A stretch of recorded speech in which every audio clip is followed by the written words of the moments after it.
que a MotoGP anunciou que vai voltar para o Brasil em 2026, muita gente tem perguntado se dá mesmo para acreditar, se tem otimismo para voltar, né, para essa volta do Mundial por aqui. Afinal, não vai ser a primeira vez que a gente é enganado, desde que teve essas notícias de que, não, agora vem. Afinal, o campeonato não pisa por aqui desde 2004. Só que as coisas parecem estar caminhando. Afinal, nesse fim de semana chegou a notícia de que as obras no Autódromo Internacional Ayrton Senna começaram. E é sobre isso e muito mais que o Paddock Sprint vai tratar nesse domingo, comigo e com o Guilherme Bloise. Tudo bom, Gui? Escuta, qual ponto que você tá, hein? Você tá com a roupa de ir para Goiânia ou você vai esperar a largada para poder se animar? Boa tarde, Jô, boa tarde, Pedro Prado, que está aqui na produção com a gente, boa tarde a todos os assinantes do Grande Prêmio. O Gil fazia um tempinho que não aparecia por aqui, né? Estava com saudade de gravar aqui com todos aqui do Grande Prêmio. Eu tô com a roupa de ir. Primeiro, eu estaria com a roupa de ir para a festa da firma, que está sendo nesse final de semana, mas a gente não pôde comparecer por motivos de trabalho, né? Infelizmente, a redação precisa continuar funcionando, né? Então precisa de gente para seguir tocando, né, Gil? Mas eu tô com expectativa alta, sim, com essa questão de Goiânia. É a volta da MotoGP aqui para o Brasil, né? A gente está vendo aí grandes competições internacionais, acredito que das principais do mundo só esteja faltando a Indy por aqui, né? Então, na MotoGP vindo para cá, vou usar um termo que a gente vê muito entre as equipes de Fórmula 1 com essa entrada de uma nova equipe no grid, né? MotoGP vai agregar valor, né, ao país, né, com competições internacionais aqui, sempre muito importante ter isso aqui para trazer. A gente tem muitos fãs de MotoGP por aqui, né? Então tô numa expectativa legal, sim, né? Tudo previsto no primeiro momento para março de 2026. Vamos ver como é que vai ser. Como eu falei lá no comecinho, né, a gente já foi enganado duas vezes. Primeiro com o anúncio de que ia correr em Brasília e depois que iria a Deodoro. Brasília era um pouco mais factível, porque a pista de fato existe. Só que acabou que ela também virou um motivo de trauma, especialmente nesse momento. Porque, afinal, as obras lá também começaram. Só que acabar que é bom não rolou até agora, né? O Gui, começar a obra é ótimo, mas não basta. Não basta. Tem que realmente dar sequência, né, Ju? E a gente sabe o quanto que isso impacta negativamente também até para a imagem do Brasil, né, para os esportes a motores mundo afora, né, esses atrasos das obras. Brasília está pela terceira ou quarta temporada consecutiva entre as pistas previstas ao calendário da Stock Car, por exemplo, e nos últimos anos não aconteceu. Então, assim, é uma coisa que chama atenção, né? Chama atenção. A pista de Goiânia ela existe, né? Ela foi utilizada aí como abertura da Stock Car, novamente falando, nessas últimas temporadas. Não vai ser abertura este ano, né? A Stock liberou o calendário essa semana e já colocou, inclusive, para minha surpresa, colocou Goiânia como uma das etapas, né? Vai ser lá por volta do dia 16 de novembro, se eu não estiver enganado, vai ser a antepenúltima etapa do campeonato. Então, é possível que a gente veja nessa corrida da Stock Car lá em novembro, tipo, como estão o andamento das obras, se a corrida de fato existir, né? A gente viu aí essa semana que eles estão fazendo, vão começar, né, Ju, fazendo essa primeira etapa de reforma dos boxes, né, dos 22? 22? 22. Tô bem de Tem memória, 22 né? atuais, Beleza. né? Eles vão Isso. modernizar esses 22, porque a proposta para a MotoGP é chegar a 30, mas o que falta, esses 8 de diferença, vão ser modulares. Ô, Ju, uma questão. A MotoGP, trazendo para o Brasil, vem Moto 2 e Moto 3 também no Sim, calendário ou já sim. tá incluso também, né? Sim, as pequenas Então, sempre vêm juntos, né? O que não vem no pacote é a Moto E, porque a Moto E não corre fora do calendário da Europa, né? Eles sempre falam de uma possibilidade de aumentar e tudo mais. Mas, por exemplo, hoje em dia a gente já não tem circuito que comporte em box todas essas categorias. Não cabe. Então, Moto 3 fica no puxadinho. As equipes que têm Moto 2 e Moto 3, elas dividem os boxes, mas acabam sendo uma estrutura mais apertadinha. Então, juntar tanta categoria assim acaba sendo complicado. Mas por aqui Não tem Moto E, mas as outras menores sim, Moto 2, Moto 3 e MotoGP. Então, mais um ponto aí para a gente também ficar de olho, né? Como vão ser comportadas essas equipes todas, né? A gente vê o grid da Moto 2 ano passado chegou a 32 pilotos por corrida, Moto 3 cerca de 26, então pelo menos uns 80 pilotos circulando por aqui num fim de semana de MotoGP. Então é bastante gente, bastante estrutura, tem que comportar tudo bem, bem certinho. Então é um ponto para a gente ficar de olho, né? Ficar de olho realmente como vão ser o andamento dessas obras. Né? A pista de Goiânia, tanto no oval como no circuito misto, ela é muito boa, sempre gerou e entregou grandes corridas aqui no cenário nacional, então eu acredito que essa dificuldade a gente não vai ter, né, na MotoGP, é uma pista bastante com bastante nuances, né, diferentes, então assim, é uma coisa bastante legal da gente acompanhar. Então a questão principal vai ser realmente abarcar toda a estrutura que traz uma categoria internacional como a MotoGP, não chega com pouca coisa, né? Os containers e os navios vêm abarrotados de equipamento, né, Ju? Então tem que ser legal para todo mundo, né? E a gente espera que realmente não tenhamos problemas, né? Eu acho que a primeira grande notícia é essa, que as obras realmente começaram. E espero que a gente a gente acompanhe o andamento dessas obras sem nenhum problema, né? A gente teve problemas recentes no circuito de BH, né? Que eles montaram no circuito de rua. Então o Brasil sempre tem questões que a gente tem que sempre ficar de olho, né? Sempre ficar de olho.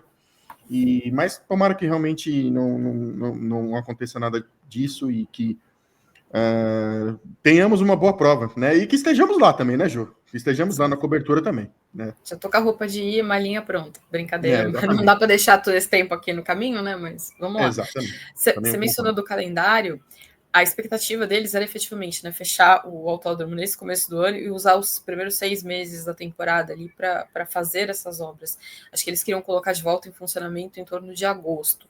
Então, acho que é por isso que já está no calendário da Stock para a segunda metade do ano.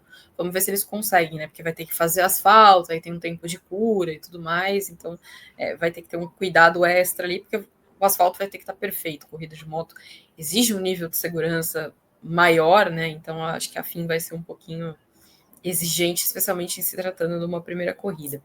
Agora, Ju, desculpa te cortar, a gente para trazer um exemplo aqui para o nosso público, um último circuito que teve prova recente inaugural na MotoGP, como vai ser esse do Brasil, a gente tem de memória isso? Como foi o andamento disso?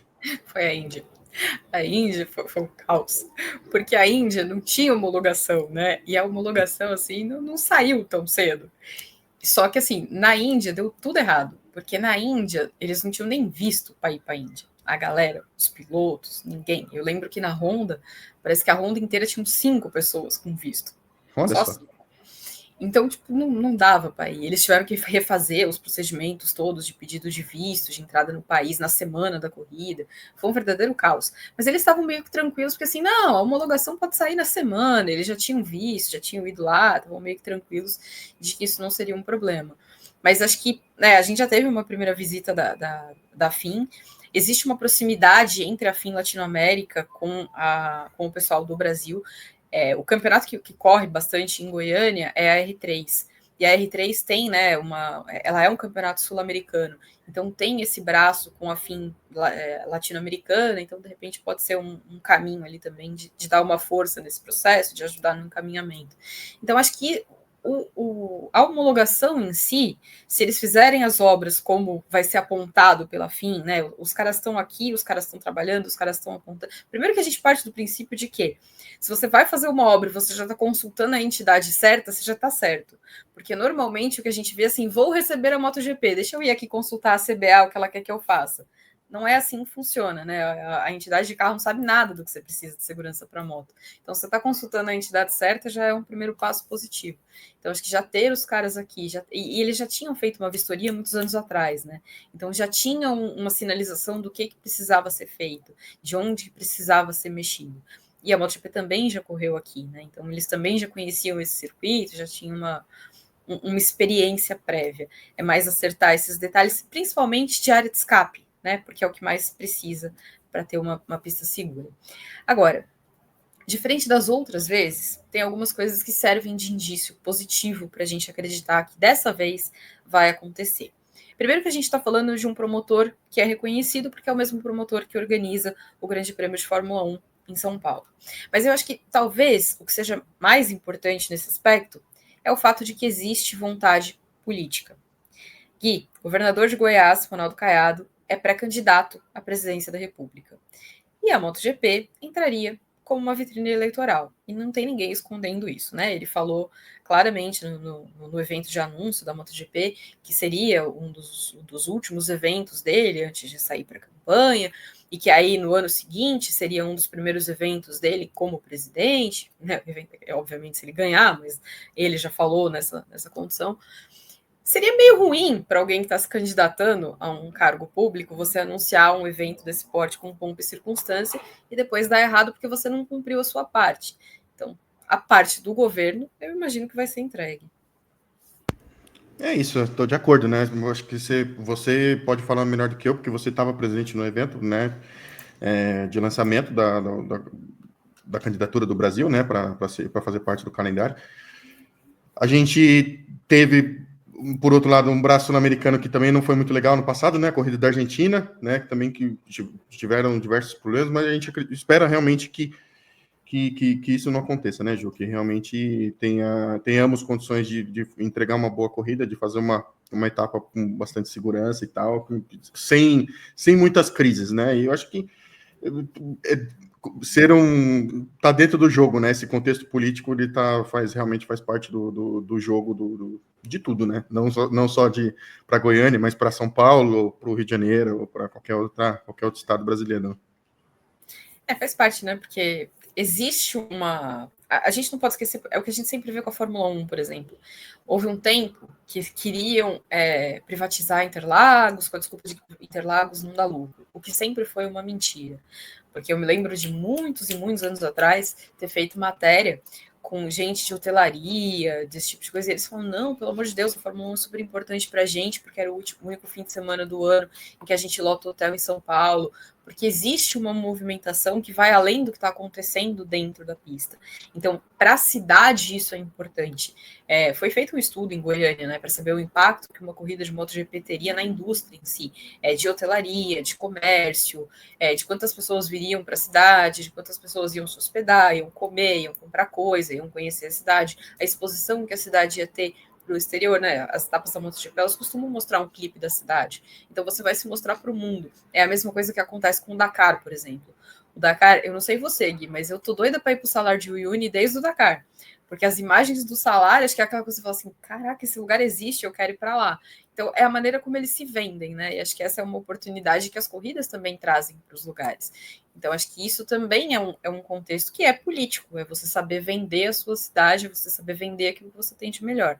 Agora, em termos de pista, os boxes eram um ponto importante para ser mexido, porque era uma estrutura antiga, mas não é só isso, né? Tem que mexer em área de escape, como eu já falei, mas tem também posto médico, torre de controle, camarote, e tem a questão da homologação. Tem bastante coisa para fazer em pouco tempo, já que eles estão trabalhando aí com esse prazo de mais ou menos 6 meses, né, na primeira metade do ano. Mas começar cedo é importante. E começou cedo, né? 18 de janeiro, a ideia já teve a visita lá do pessoal da FIM, da Dorna também, foram lá no circuito goiano lá para conhecer, para ver como é que estão o andamento das obras e tal. Então, assim, começou cedo. Então, boa, eu acho que é o que fica para o fim de semana. Assim, a boa notícia é que realmente querem fazer acontecer. E eu acho que isso também é muito importante. Agora, a gente vai seguir de olho e a gente vai trazer todas as novidades relativas à MotoGP no Brasil para vocês, sempre, em vídeo, em texto, da maneira que for. Mas nós vamos mudar um pouquinho de assunto, porque quem andou bombando nesse fim de semana no noticiário foi a Aston Martin. Mas eu confesso que eu estou um pouco em dúvida aqui. O clima lá é de otimismo ou não é? Sim e não, né? Depende de para quem você pergunta, né? É que por um lado sim, mas por outro lado não, né? Que a gente sabe que a Aston Martin fez mudanças significativas, né, de estrutura para a partir já a partir da temporada 2025. A gente começou o ano com a notícia do Andy Cowell se tornando o chefe de equipe da Aston Martin já para a temporada 2025, com a saída do Mike Crack, que vira diretor de pista, né? Tem o começo da era Adrian Newey, né, na equipe, que obviamente é cercado de expectativas, e não é à toa, porque é um projetista considerado um dos magos da Fórmula 1. O cara tem no currículo apenas 12 títulos de construtores e 14 títulos de piloto. Você vai esperar de um cara desse que ele realmente traga grandes resultados para sua equipe. Não tem como. É uma expectativa. Obviamente que a expectativa é muito alta. Trazendo a comparação para o lado do futebol, por exemplo, você contrata um Pepe Guardiola para o seu time, você espera que o cara vai realmente conseguir te dar frutos num período muito curto, né? Então, a gente vê o Guardiola aí já quase 10 anos de Manchester City, inúmeros títulos conquistados, né? Então, assim, é um paralelo bem interessante, né? Você vai esperar de um cara como esse que o cara te entregue resultados logo de cara. Ele começa agora, né, em março, se eu não me engano, entre março e abril é o início da era Newey, já pensando no carro para 2026, também já com essas mudanças de regra, né, pensando já nessa mudança de regulamento para o carro da temporada do ano que vem. A gente nem começou a temporada, Ju, 19 de janeiro, a gente já está falando de 2026. 2026. Aliás, a gente está falando de 2026 desde 2022. Pelo menos desde 2022. Então, assim, é uma temporada que vai, obviamente, vir cercada de expectativas. E eu falei no começo do comentário sim e não, porque o não tem muito a ver com o Fernando Alonso, né? Porque ele realmente disse à imprensa espanhola que ele descarta qualquer possibilidade de vencer uma corrida nessa temporada de 2025. Então, ele está com todo o foco dele apontado para o ano que vem, porque realmente quando vai ficar pronto esse novo carro, que vai ser uma nova experiência para todas as equipes. A gente viu uma mudança bastante significativa de pilotos no grid, já pensando também nesse ano de 2026, né? Então, vai ser uma temporada que vai gerar muito burburinho e muito trabalho para o nosso lado aqui também, né, Ju? Porque, assim, vamos combinar, porque assim, as duplas de pilotos dificilmente vão mudar para o ano que vem, né? São carros novos, a gente vai esperar de uma Ferrari, por exemplo, com Leclerc e Hamilton, que esses caras andem na frente. A gente vai esperar de uma Mercedes que tem alguma sacada, como eles tiveram em 2014 com a introdução dos motores híbridos, para que volte a ser uma equipe de glórias, né? Vamos esperar da Red Bull com Max Verstappen, né, nessa nova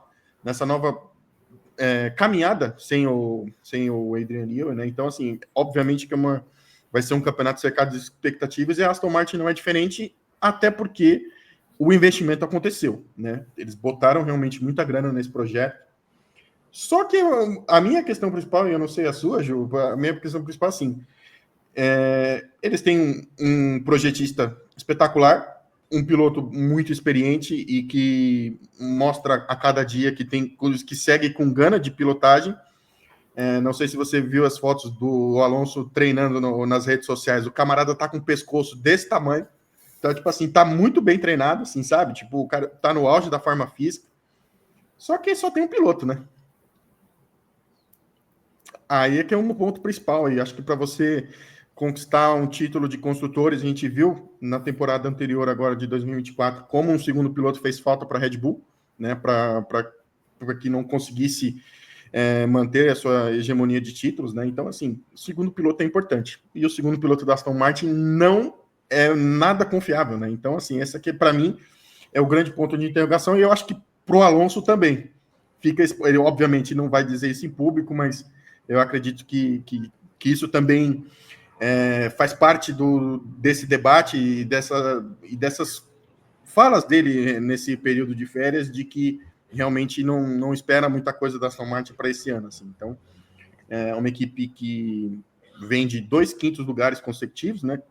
Ano passado fez poucos pontos. Então, longe de ser aquela equipe que empolgou em 2023, no começo de 2023, bem longe disso. Então, a gente precisa ficar de olho para ver como é que vai ser esse desenvolvimento da Aston Martin, e obviamente que é uma equipe que vai despertar a curiosidade de todo mundo. que paga pelas escolhas, né? Acho que quando você escolhe, é a mesma coisa a Red Bull. A Red Bull fica fazendo esse drama aí, mas foi ela que escolheu o Pérez, foi ela que renovou com o Pérez, foi ela que botou multa no caso do Pérez. Então não tem nada para reclamar, não. Tem que ficar feliz com o que ela fez. Agora, você mencionou o Newey, né? Com o currículo discreto dele, mas a própria Aston Martin não está querendo deixar tudo nas costas dele. Ela admite que ela está esperando, né, o toque de Midas, mas ela reconhece também que não dá para deixar tudo para ele, que tem que ter o resto funcionando. Então, nesse ano, o carro basicamente está feito, né? Não dá para ficar esperando a chegada dele para fazer alguma coisa. Então, nesse ano, eles vão ter que basicamente rebolar, tentar ver o que ele pode fazer ali, de repente alguma coisa que dê para colocar na pista como desenvolvimento para o próximo ano, mas é meio que um tapa-buraco, né? É isso. Acho que eu estou plenamente de acordo contigo. Acho que a ideia é bem por aí mesmo. Então, assim, vai ser realmente o que a Aston Martin está fazendo a escolha dela, né? E novamente, para mim, a discussão sobre a Aston Martin passa sobretudo pelo segundo piloto. Que assim, você precisa de um segundo piloto minimamente competente para que te entregue resultados. E não vem acontecendo isso nesses últimos anos com esse parceiro do Alonso.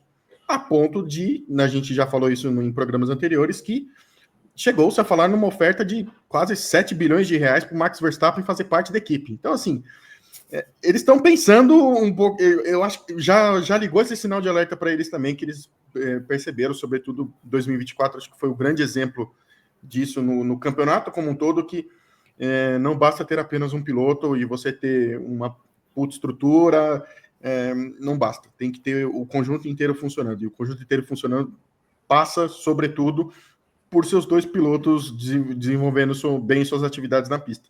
A Red Bull não teve isso, a Aston Martin não tem isso, e a gente imagina que vai ser bem difícil que tenha em 2025. Então vai ficar gerando essa expectativa para 2026, para ver que mudança ou o que eles vão fazer de fato para que Aston Martin prove que as expectativas no seu entorno são boas e serão positivas para a sequência do campeonato com esse novo regulamento. O Alonso deixou claro que o carro desse ano é praticamente o mesmo carro do ano passado.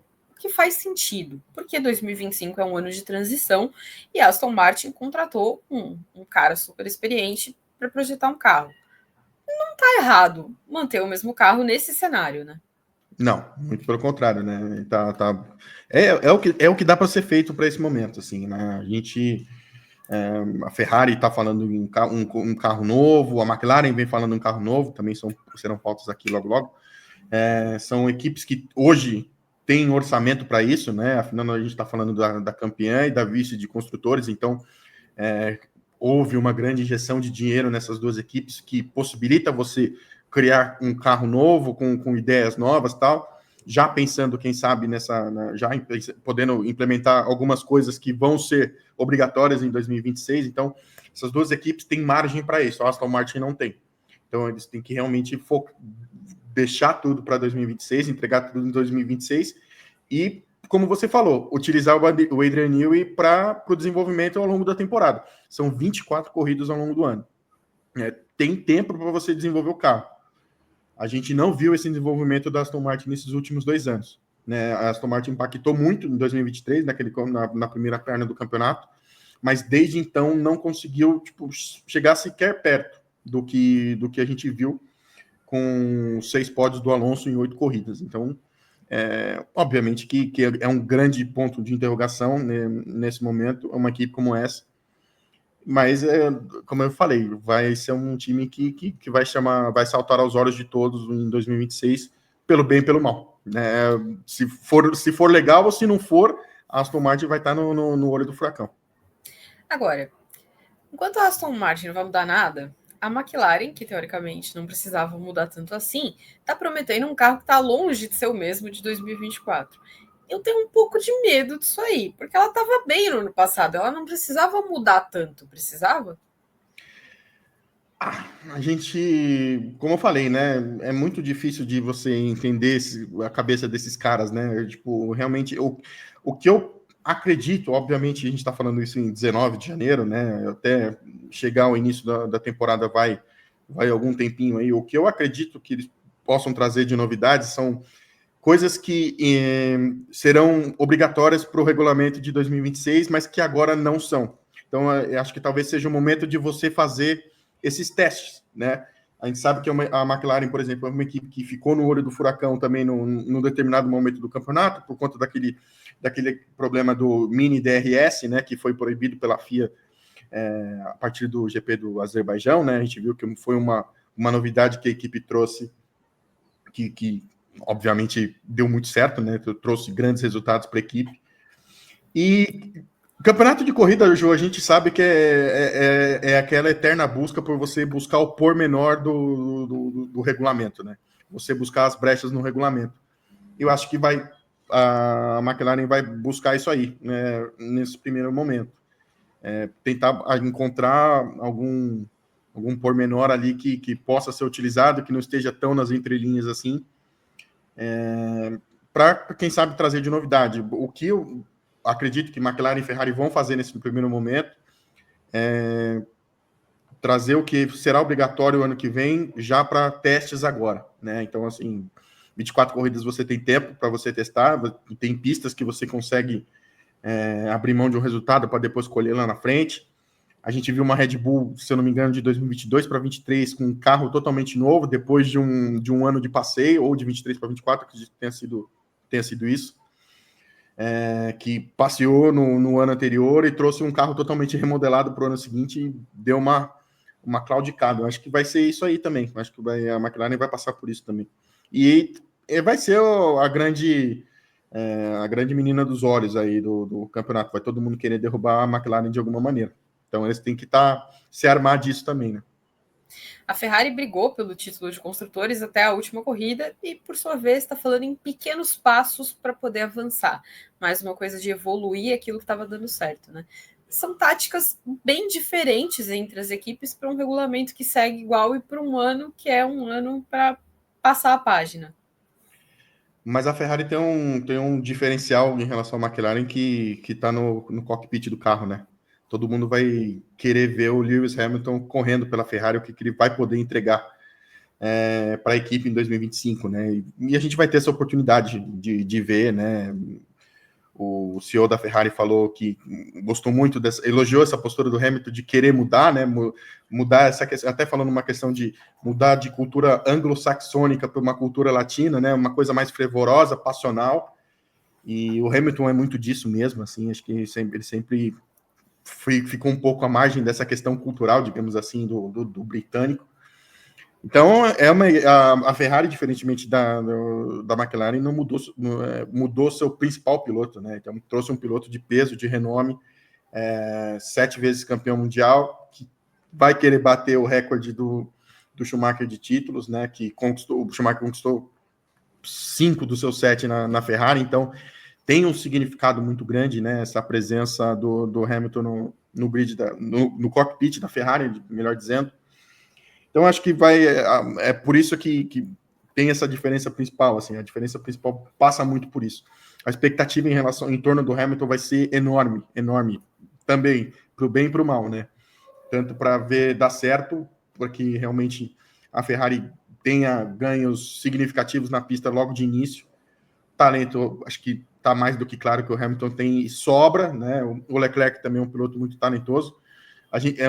Vai ser uma curiosidade também para a gente analisar ao longo do ano qual o impacto da presença do Hamilton na mesma garagem que o Leclerc vai ter sobre ele, né? Se vai ser uma coisa positiva de tirar o Leclerc dessa zona de conforto e ele realmente fazer florescer o talento que ele sempre mostrou, ou se vai minguar de vez, né? Se vai realmente colocá-lo numa espiral de descida, digamos assim. Eu acho que passa muito por isso essa questão estratégica de Ferrari e McLaren para esse começo, mas é um começo, né? O primeiro GP da temporada não dita os rumos do ano, né? É só um teaserzinho. A gente vai ver a partir da segunda metade da temporada realmente em que pé que vai estar a McLaren, em que pé que vai estar a Ferrari, como vai ser o Hamilton, como vai ser o Leclerc, como vão ser Lando Norris e Piastri na pista também, né? Eu acredito que seja uma dupla que também está prestes a explodir, né? dois bicudos que realmente não se bicam quando falamos em batalha de pista mesmo. Os dois têm muita gana de vencer. Então vai ser interessante a gente observar esses dois times aí ao longo do ano. Veremos, é um campeonato cheio de expectativas. Agora, para a gente encerrar, o recadinho de sempre, né? A gente lançou o nosso clube de membros, o Grande Prêmio, que está recheado de benefícios. Os assinantes terão acesso a conteúdos exclusivos, com um novo Paddock Sprint só para os assinantes, além do clube de descontos, que tem vantagens em lojas de vestuário, farmácia, lojas de artigos esportivos e muito mais. Tem também aula de inglês, aula fitness, aula de pilates, telemedicina, assistência técnica remota de TI e muito mais. Tudo isso para garantir para você uma experiência completa e diferenciada no mundo do esporte a motor. Então, você aponta o celular aí para o QR Code que está na tela para escolher seu plano. Tem o Pole, de R$ 9,90 por mês, o Hat Trick, de R$ 29,99 por mês, e o Grand Chelem, de R$ 69,99 por mês. Só apontar o celular para a tela, ler o QR Code e aí fazer sua escolha para embarcar nessa com a gente. Gui, obrigada pela parceria hoje. Fazia um tempão que a gente não fazia programa junto, hein? É verdade, fazia tempo que eu não te vi, inclusive, já começa por aí. Exato, também tem essa. Por aí. Então daí a gente tira. E galera que acompanhou a gente, valeu por mais uma. Mais.